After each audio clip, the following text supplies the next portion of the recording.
Vintage classes में आपका स्वागत है।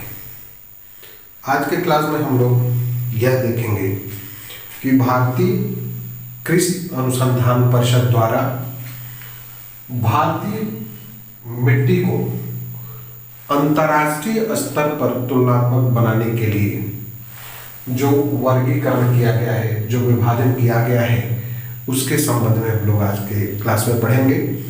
क्योंकि भारतीय कृषि अनुसंधान परिषद ने भारतीय मिट्टी को अंतर्राष्ट्रीय स्तर पर तुलनात्मक बनाने के लिए अमेरिका की जो कृषि विभाग है, जो मृदा वर्गीकरण करती है, उसके पद्धति के आधार पर भारतीय मिट्टी का भी वर्गीकरण किया है, जिसमें उसने भारतीय मिट्टी की प्रकृति एवं उसके गुणों को आधार माना है।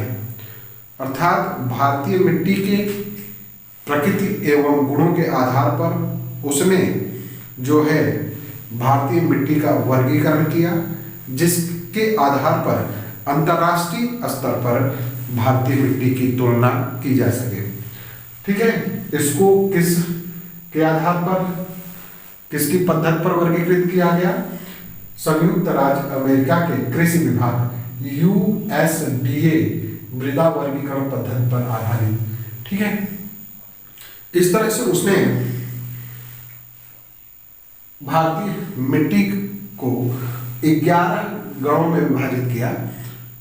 तो 11 गणों में कुछ जो वर्गीकरण है, जिनका अधिक से अधिक प्रतिशत भारतीय मिट्टी में दिखता है, जिसका जो है तुलना किया जा सके भारतीय मिट्टी से।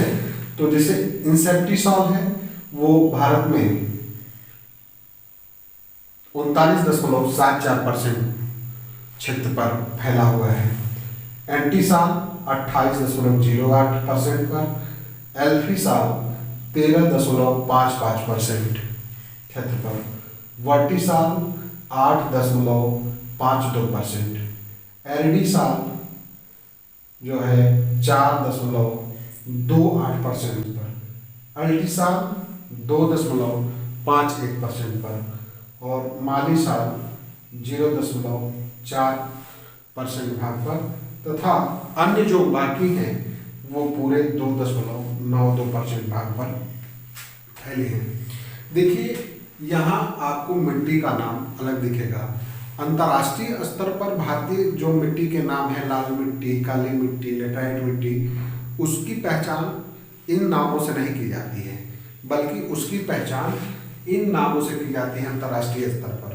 ठीक है, जो एंटीसाल, इंसेक्टिसाल, एल्फीसाल, वर्टिसाल, एरिडीसाल, इन नामों के आधार पर अंतर्राष्ट्रीय स्तर पर भारतीय मिट्टियों की पहचान की जाती है।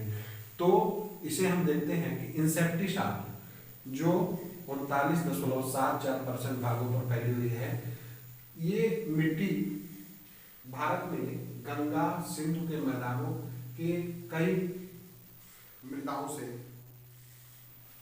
संबंधित है, या उस तरह की मिट्टी जैसे हमने भारत की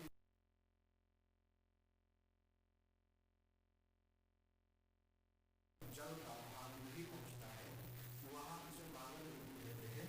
और उस मिट्टी की तुलना जो है इंसेक्टिसाल से की जाती है।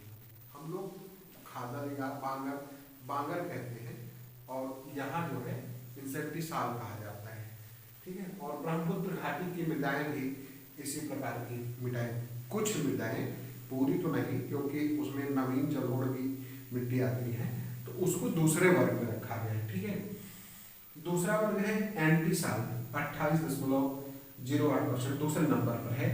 ये नव विकसित मृदाएं होती हैं। ठीक है, भारत के अत्यधिक ढाल पर उपस्थित जो है ये मृदाएं हैं, एवोलियन पैतृक पदार्थ से उत्पन्न मृदाएं हैं। जो राजस्थान की जो मरुभूमि है, रेगिस्तानी भूमि है, और नवीन जलोढ़ जो खादर मृदाएं हैं, इस गण में रखी गई हैं। एंटीसाल में खादर मृदाएं वो होती हैं जहाँ पर बाढ़ का पानी हर साल पहुँचता है और हर साल नदियाँ मिट्टी बिछाती हैं, नई मिट्टी बिछाती हैं, तो उसे क्या कहते हैं? खादर। और अंतर्राष्ट्रीय स्तर पर उसे क्या कहेंगे? एंटी साल। आगे हम लोग देखते हैं एल्फी साल। आगे एल्फी साल, ये भारत की जो लाल मिट्टी है और लेटराइट मिट्टी, जो भारत की लाल मिट्टी और लेटराइट मिट्टी है इस श्रेणी में आती है। मतलब अंतर्राष्ट्रीय स्तर पर लाल मिट्टी और लेटराइट मिट्टी का कुछ भाग जो है एल्फी सॉइल कहलाता है। ठीक है। एरिडी सॉइल, यह शुष्क एवं अर्ध शुष्क जलवायु वाली मृदाएं हैं। ये जो है आप देखिए, ये राजस्थान, हरियाणा, पंजाब और गुजरात जो शुष्क मृदाएं हैं, जो अर्ध शुष्क क्षेत्रों में पाई जाती हैं, उन मृदाओं को ये एरिडी सॉइल की श्रेणी में रखा जाता है। वर्टिसॉइल, इसमें अधिक फूलने और संकुचित होने वाली मॉन्टमोरिनोलाइट क्ले की अधिकता होती है। देखिए, ये जो भारत की काली मिट्टी है, जब नम होती है ना तो अधिक फूल जाती है और सूखने पर क्या होती है? अधिक संकुचित हो जाती है। तो इसलिए जो दक्षिण भारत की काली मिट्टी है वो वर्टिसॉइल का उदाहरण है। आपको यही बात ध्यान में रखना है कि भारत की कौन सी मिट्टी किस श्रेणी में आती है अंतर्राष्ट्रीय स्तर पर। अल्टीसॉइल, इसमें आयरन के स्वतंत्र ऑक्साइड पाए जाते हैं। ठीक है। और इसलिए यह जो है लाल और पीले रंग की, अधिकतर जो है लाल और पीले रंग की होती है। केरल, तमिलनाडु, उड़ीसा, इन क्षेत्रों में पाई जाती है। ठीक है। मालीसॉइल, ये मोटी गहरी काली और द्विसंयोजी धनायनों की प्रधानता युक्त समतल होती है। देखिए, चारनोजम जो है और चेस्टन प्रेरी आज इसमें सम्मिलित किए जाते हैं, जिसमें उत्तर प्रदेश का तराई क्षेत्र का की मिट्टी, हिमाचल प्रदेश और उत्तर पूर्वी हिमालय की जो मिट्टियां हैं इस श्रेणी में आती हैं, मालीसॉइल की श्रेणी में। स्पोडोसॉइल हल्के भूरे रंग का जो है, ये राख की तरह की मिट्टी होती है। ये पार्टजोन और भूरे पार्टजोन जो मिट्टी है इस श्रेणी में आती है। ठीक है। हिस्टोसॉइल, इसमें कार्बनिक मृदाएं सम्मिलित किए जाते हैं, जिसे भारत में जो पीट और दलदली किस्म की मिट्टियां हैं वो इस श्रेणी में रखी जाती हैं। तो आपको पीट दलदली श्रेणी ये केरल के, तमिलनाडु के, उड़ीसा के तट पर, इधर सुंदरवन जो डेल्टा है, मैंग्रोव वन का डेल्टा है, उसमें ये जो है हिस्टोसॉइल पाया जाता है। एंडीसॉइल जब ज्वालामुखी का उद्गार होता है तो उसके मुहाने पर, जब वो सुसुप्तावस्था में हो जाती हैं तो उनके मुहाने पर जो मिट्टी बनती है, तो अधिकतर मिट्टी वो भी राख, धुआं, राख, गढ़ और काली मिट्टी लेके लावा निकले हुए जो उद्गार होते हैं ज्वालामुखी के, उससे जो मिट्टी बनती है उसको एंडीसॉइल की श्रेणी में रखा जाता है।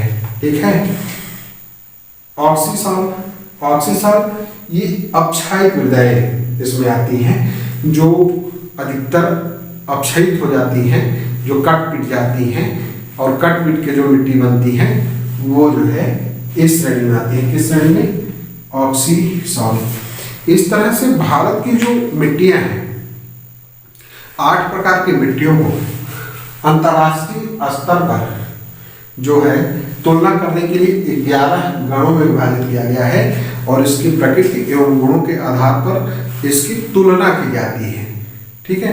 तो आपको प्रश्न यही पूछा जाता है कि भारत की काली मिट्टी, जैसे काली मिट्टी है, दक्षिण भारत की काली मिट्टी भारत की किस जो है अंतर्राष्ट्रीय स्तर पर जो वर्गीकरण है वो भारतीय मिट्टी की किस मिट्टी से उसकी तुलना की जाती है। जैसे तो आप दक्षिण भारत की काली मिट्टी तो वर्टिसॉइल कर देंगे, ये दलदली मिट्टी है, पीट मिट्टी है तो हिस्टोसॉइल कर देंगे।